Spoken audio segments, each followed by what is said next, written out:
Have you ever noticed that the loudest lies are usually whispered, or that the darkest betrayals hide behind the brightest smiles? I lived in a world of bright smiles. My name is Arthur. I'm 36 years old. I'm the owner of a logistics company I built from scratch, breaking my back and losing sleep for a decade. By my side, there were always two people: my wife, Christina, and my best friend and business partner, Dennis.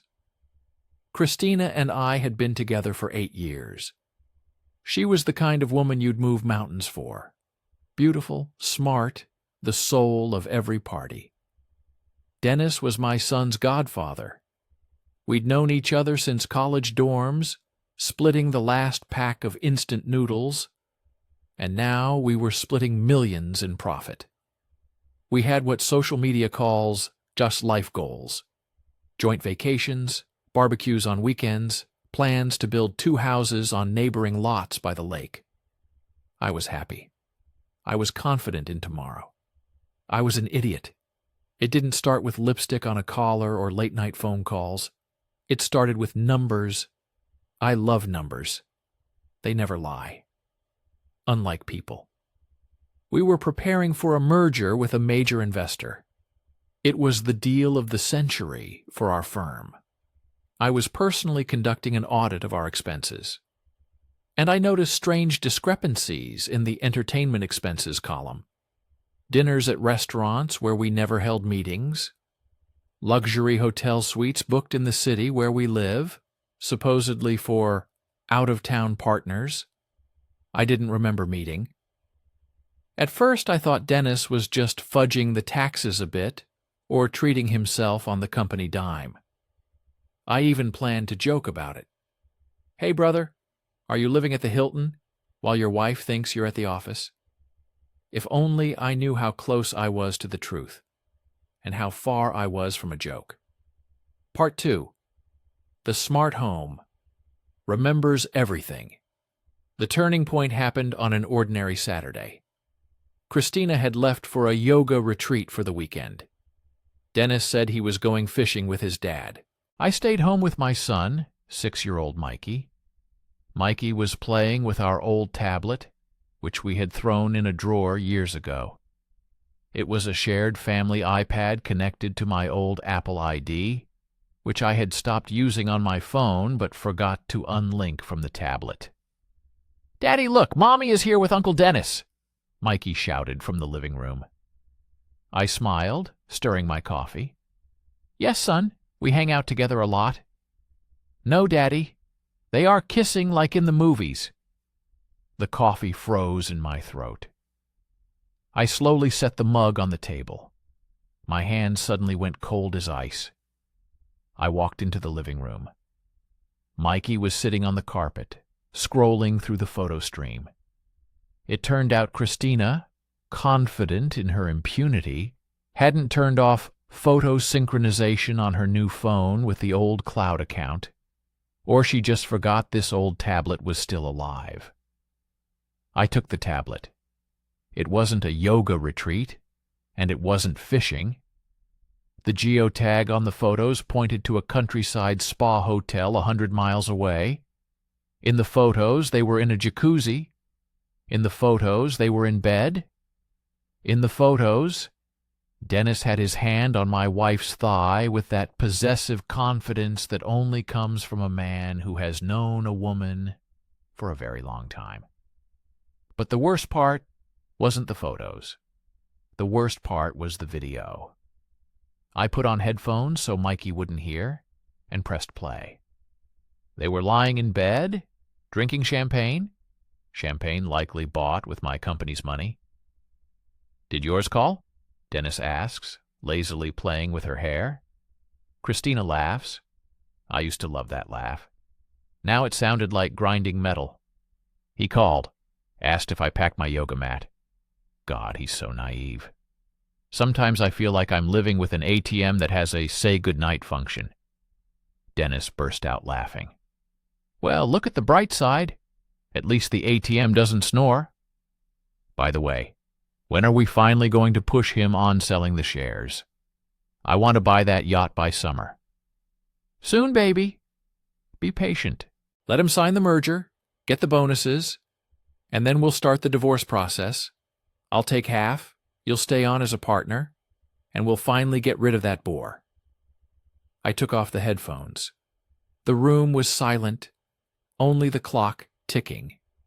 Tick-tock, tick-tock, counting down the seconds until the moment I had to either go insane or start acting. I looked at my son, who had already switched to cartoons. ATM. Bore. My wife and my best friend weren't just planning an affair. They were planning a hostile takeover of my life. Part 3. A dish served cold. I didn't call. I didn't scream.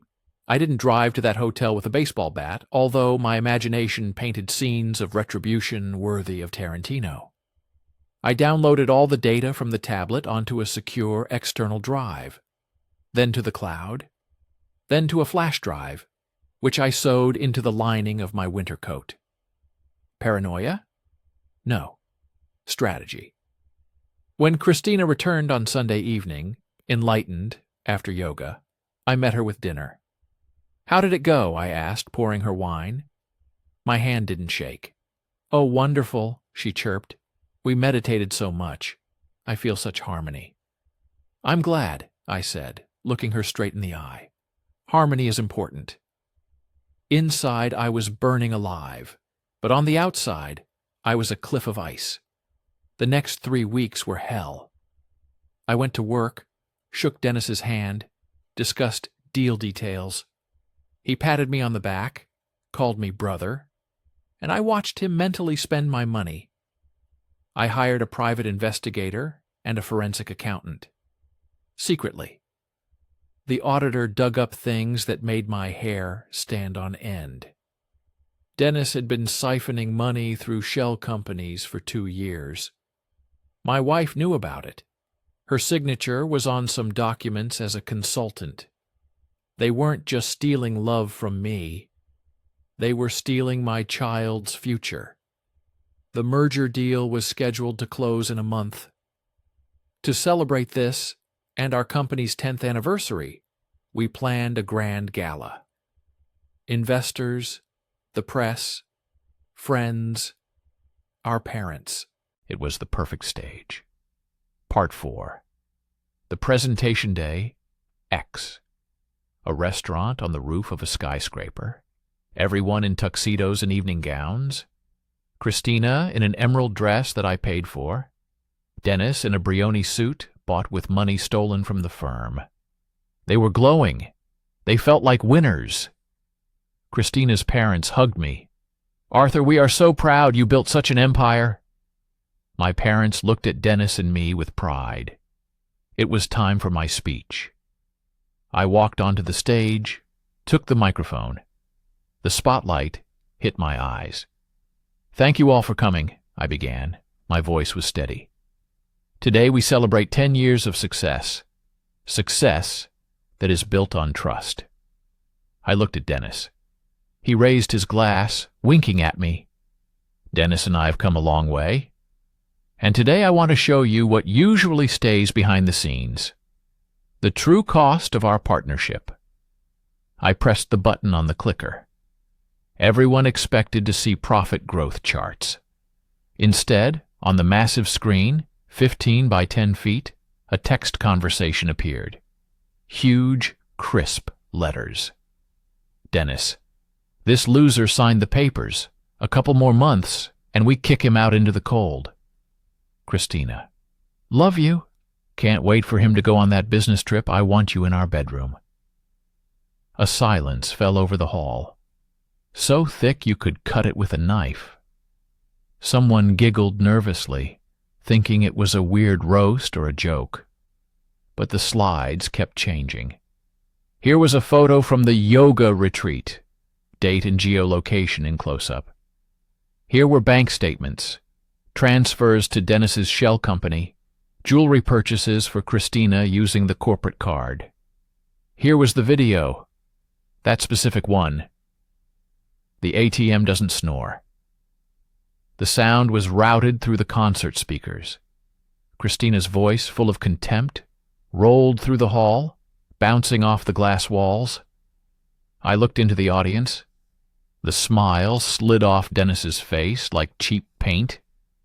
He turned pale, jumped up, knocked over his chair. "Turn it off! Arthur, are you crazy? It's a deep fake!" he screamed. Christina sat pressed into her chair. She covered her face with her hands. Her mother clutched her heart. My father slowly stood up and walked toward the exit without even looking at his daughter-in-law. "It's not a deepfake, Dennis," I said into the microphone. "It's a report, financial and moral." I switched to the last slide. It was a QR code. "At this link," I said calmly, "you will find full evidence of the embezzlement of company funds, which I sent to our investors and the district attorney's office an hour ago. There will be no merger. The company in its current form is finished. Dennis is fired for cause, and he is facing felony fraud charges." I turned to the table where Christina sat. "And you, darling? You wanted half? You'll get half. Half of Dennis's debts, since you are now accomplices in a criminal case. The divorce papers are all ready with your lawyer. I'm keeping the house, as it was purchased before the marriage, and I will be seeking full custody of Mikey, given your moral character and criminal involvement." I placed the microphone on the floor. The sound of the thud echoed through the room. I walked off the stage and headed for the exit through the frozen crowd. People parted before me as if I were contagious, or perhaps radioactive. Dennis tried to break through to me, shouting something about a mistake, but security, whom I had briefed and paid extra in advance, blocked his path. The investors, grim men in expensive suits, were already on the phone with their lawyers, looking at Dennis like he was a piece of dirt. Part 5. Ruins and Foundation. It's been a year. It was the hardest year of my life, but it was an honest one. The trials felt endless. Dennis got real time, 3 years for fraud and embezzlement. I didn't feel sorry for him. When they led him out of the courtroom, he looked at me. There was no remorse in his eyes, only malice. "You destroyed my life," he shouted. "No," I replied, "I just turned on the lights." Christina tried to play the victim. She told everyone I was a tyrant, an abuser, that I framed them. But facts are stubborn things. When her parents saw the full version of the video, where she mocked them too, there was a clip of that as well, they stopped paying for her lawyers. She works as a receptionist at a beauty salon now, lives in a small rented studio. We only see each other when I drop Mikey off for the weekend. She tries to smile, tries to make contact, sometimes sends texts. "Maybe we can try again for our son?" I don't reply. For the sake of my son, I removed the lie from his life. As for me, I lost the company. The investors refused to work with a firm stained by such a scandal. We went bankrupt. I lost the house. I had to sell it to cover the debts Dennis racked up while the investigation was ongoing.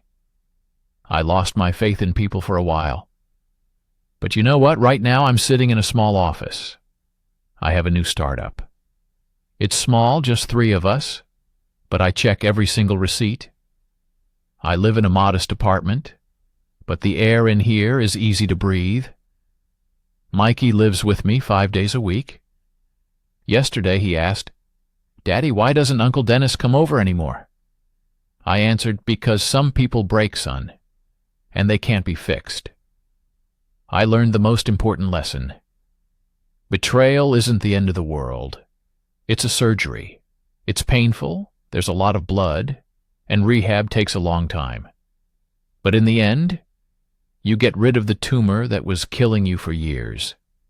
They called me an ATM. Well, the ATM is closed for maintenance. Permanently. And if you're suspecting something right now, if it seems to you that the smiles around you are too loud, and your spouse's phone is always face down, check the old tablet. Or the cloud. And never, do you hear me? Never be afraid of the truth. No matter how scary it is, it's better than living in a beautiful stage set that can be torn down at any moment.